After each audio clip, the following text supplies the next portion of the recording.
দুর্নীতির অভিযোগে অব্যাহতি পাওয়া উপদেষ্টা আসিফ মাহমুদ সজীব ভুঁইয়ার সহকারী একান্ত সচিব এপিএস মোহাম্মদ মোয়াজ্জেম হোসেন এবং উপদেষ্টা নূরজাহান বেগমের ব্যক্তিগত কর্মকর্তা পিও ছাত্র প্রতিনিধি তুহিন ফারাবীর বিষয়ে অনুসন্ধানে নামছে দুর্নীতি দমন কমিশন দুদক।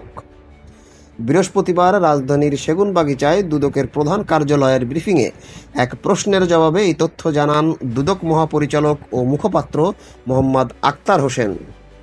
তিনি বলেন, তাদের দুর্নীতি নিয়ে গণমাধ্যমে যে প্রতিবেদন প্রকাশ পেয়েছে, আইন অনুযায়ী সেটি কমিশনের যাচাই বাছাই সেল থেকে পরীক্ষা নিরীক্ষার পর কমিশনের অনুমোদন সাপেক্ষে প্রকাশ্যে অনুসন্ধান শুরু হবে।